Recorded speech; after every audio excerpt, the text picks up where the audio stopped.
When you're working in Adobe Illustrator on an image and you're using the Layers panel, which you do, all layers have options. We can control each layer individually. Let me go into Mandela. Doesn't really matter. You can open up anything you want for this lesson. And I'm going to bring over my Layers panel. Now there are the 4 layers in this particular document. How many layers can you have? It's really infinite. You can have as many layers as you want. Now I do know in Photoshop you can have like 8,000 layers. You could probably have that many or even more in this program. And here's something else to understand about layers in Illustrator that I like.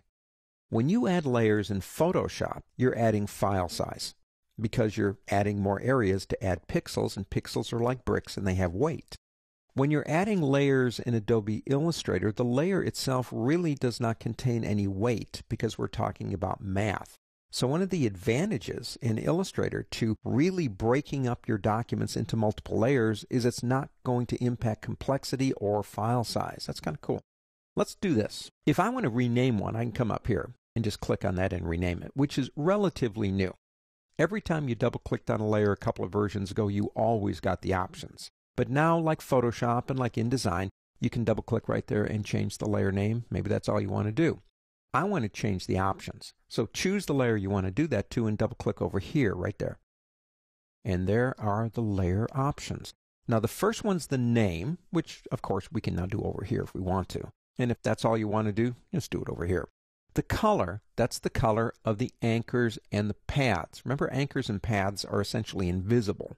They're not really designed to print. We stroke them, we fill them, but that's the color they're going to look like. Every different layer gets, by the computer, a different color.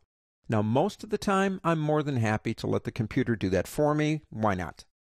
The only reason I might change that is because the anchor colors are matching the color of the background that I'm working on. Like, say, this reddish color over here is similar to this over here, and it's going to be hard to see the anchors, and I might come in and say, nah, use this color, because it contrasts better with what I'm doing. But that color has absolutely nothing to do with anything else but the anchor colors for the layer, and it's displayed over here too. Kind of nice. Here is a template option. Now what's that? Well, notice it locks it, and it turns off the print option and gives you the ability to dim the images. What's that do?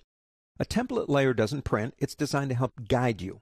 Now I do a lot of web design in Adobe Illustrator. I really do. And there's a lot of different things that I do, but I need templates to help me out. For example, maybe 1024 by 768 area with a couple of areas marked out to help me decide where things are going to go. And so I make it a template so I don't accidentally print it or use it. So you have an option for template. You have a locking button here. And all you have to do is click over here, though. You don't have to go here to get the lock.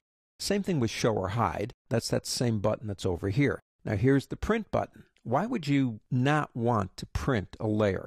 Well, there are actually a lot of reasons for that. Say, for example, we know in terms of how people look at things and read that it's more of a strain to read something on a computer monitor if it's against a white background.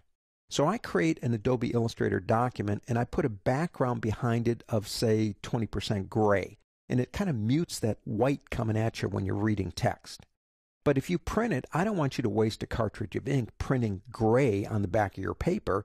So I say, let them see it, but don't print it. That would be one reason you might do that. Another reason is sometimes I'll put instructions on how to complete a project inside of a layer that they can look at when they actually view it on the screen, but they don't want to print it with the document when they're done. No printing. Preview, we've done this before. We've gone up to the word view and gone into outline or preview mode, and it does the entire document. But you can outline or preview an individual layer by turning that on and off. You have dim images too if you want to dim your photographs and images down. So those are the different options that you have for a layer, and each layer can have its own individual options.